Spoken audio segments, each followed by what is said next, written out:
پیدائش سے بچہ ماں باپ کی پرورش میں ہوتا ہے. ماں باپ اسے نہلاتے ہیں، دھلاتے ہیں، ان کے سامنے ننگا بھی ہو جاتا ہے. تو ماں باپ کی نگاہیں اپنے بیٹے کے تمام اعضاء کے اوپر ہوتی ہے. بیٹے کے جسم کا کوئی عضو، کوئی حصہ ایسا نہیں رہتا جہاں پر ماں باپ کی نظر نہ پڑی ہو. لیکن بیٹے کی نظر ماں باپ کے اعضائے مستورہ کے اوپر نہیں ہوتی، چھپے ہوئے اعضاء کے اوپر نہیں ہوتی، کہ بہت سارے اعضاء بیٹے کی نگاہوں سے اوجھل ہوتے ہیں، بیٹے کی نظر ان پر نہیں پڑی رہتی. اسی وجہ سے اللہ تبارک و تعالی نے فرمایا کہ یہ میرے رسول کو اس طرح پہچانتے ہیں کہ یہ اللہ کا رسول ہے جس طرح ماں باپ اپنے بیٹے کو پہچانتے ہیں کہ ابتدائے پیدائش سے لے کر چونکہ ان کی پرورش میں رہتا ہے، اس کے جسم کا کوئی عضو، کوئی حصہ ایسا نہیں رہتا جس حصے کے اوپر ماں باپ کی نگاہ نہ پڑی ہو. اتنی باریکیوں کے اوپر قرآن نگاہ رکھتا ہے. اگر اس کے الٹا کہہ دیتا تو بات کے اندر وہ خوبی پیدا نہیں ہوتی جو خوبی یہاں پیدا ہو گئی ہے.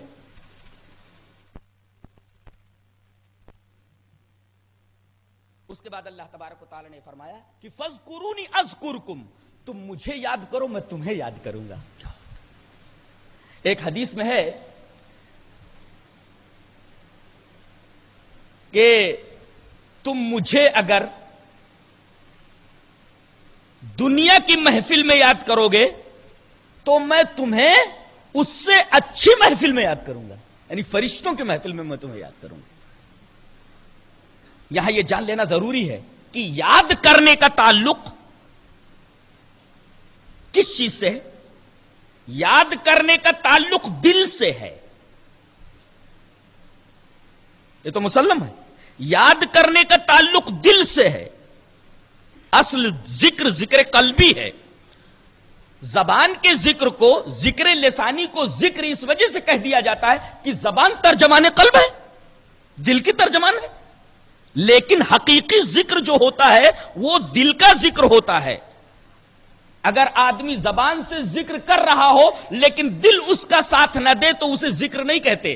آج دیکھو لوگوں کو کہ تسبیحیں ہاتھ میں لٹکائے رہتے ہیں اور لوگوں سے باتیں کیا کرتے ہیں. یہ در حقیقت اللہ کا ذکر نہیں بلکہ اللہ کے ذکر کے ساتھ ایک بھیانک مذاق ہے، ایک خوفناک مذاق ہے.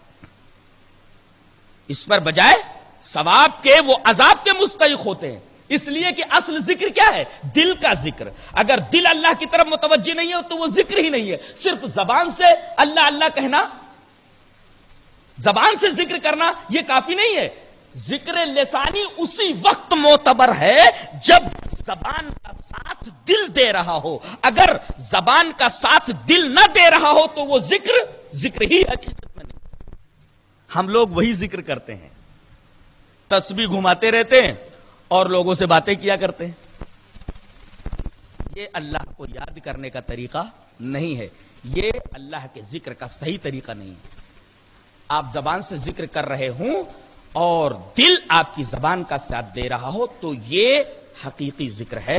اور اسی حقیقی ذکر کا مطالبہ ہے کہ اگر تم اس طریقے کا ذکر کرو گے تو میں تمہیں یاد کروں گا، تمہارا ذکر کروں گا فرشتوں کی محفلوں میں.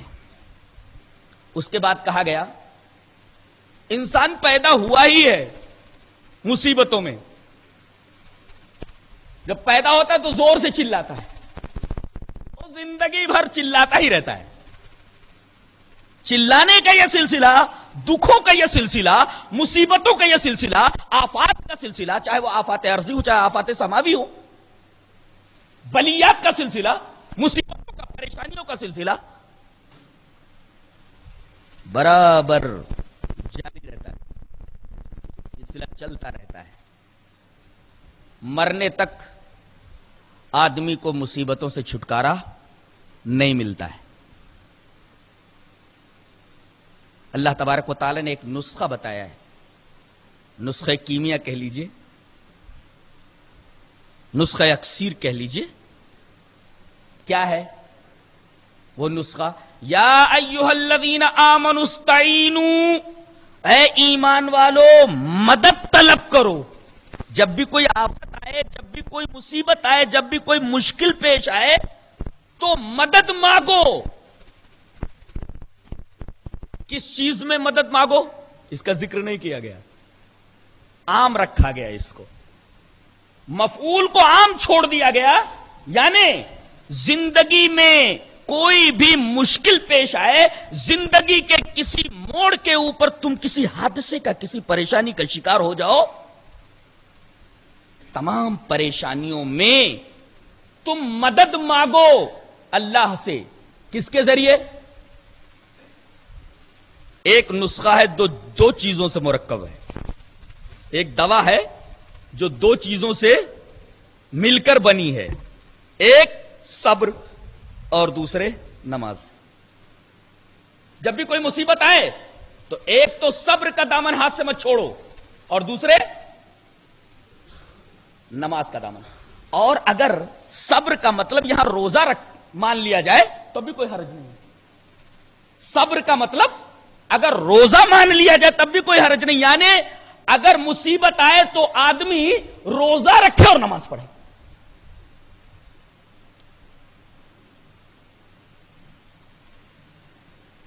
تو زندگی میں کوئی پریشانی آئے تو اس کے لیے ایک نسخہ بتایا گیا ہے، نسخہ استعمال کر دو پریشانی دور ہو جائے گی. اس کے بعد یہ کہا گیا جو اللہ کے راستے میں قتل کر دیے گئے انہیں مردہ نہ کہو. یہ شہداء کے بارے میں، شہیدوں کے بارے میں، جو اللہ کی راہ میں لڑتے ہوئے شہید ہو گئے. مردہ نہ کہو.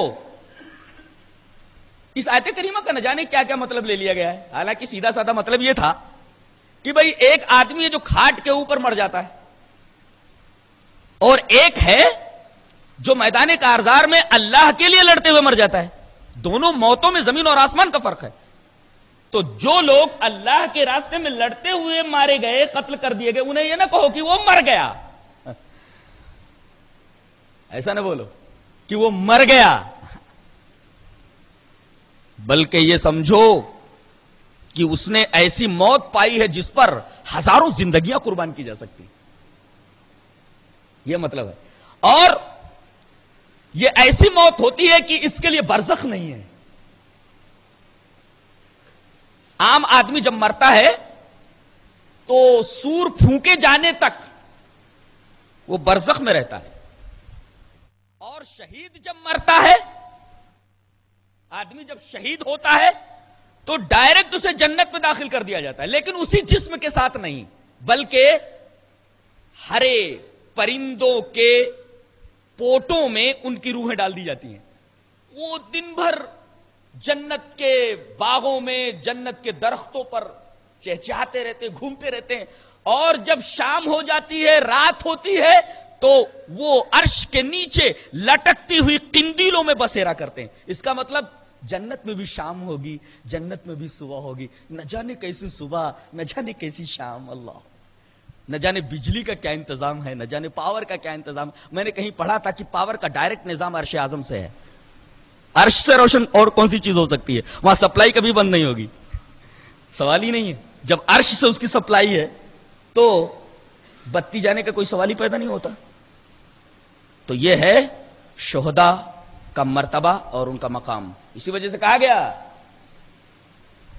کہ جو لوگ اللہ کے راستے میں شہید ہو جائیں انہیں یہ نہ کہو کہ وہ مر گئے. ارے انہوں نے ایسی موت پائی ہے جس پر ہزاروں زندگیاں قربان کی جا سکیں.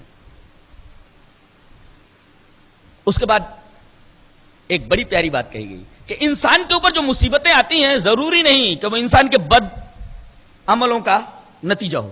کبھی کبھی ایسا بھی ہوتا ہے کہ اللہ آزمانے کے لیے مصیبتیں ڈالتا ہے. تو آدمی کے اوپر کوئی پریشانی آئے تو یہ نہ کہو ارے اتنا بد عمل تھا وہ، اس کی بد عملی کی وجہ سے اسے یہ سزا ملی ہے. تمہیں کیسے معلوم؟ تمہیں کیسے معلوم؟ تمہیں غیب کا علم ہے کہ جو پریشانی اس کے اوپر آئی ہے وہ اس کی کسی بدعملی کا نتیجہ ہے؟ نہیں. انسان کے اوپر جو مصیبتیں آتی ہیں ضروری نہیں کہ وہ اس کی بدعملیوں کا نتیجہ ہوں. کبھی کبھی ایسا بھی ہوتا ہے کہ اللہ آزمانے کے لیے انسانوں کے اوپر مصیبتیں ڈالتا ہے، جیسا کہ یہاں اس آیت میں فرمایا گیا وَلَنَبْلُوَنَّكُمْ بِشَيْءٍ مِّنَ الْخَوْفِ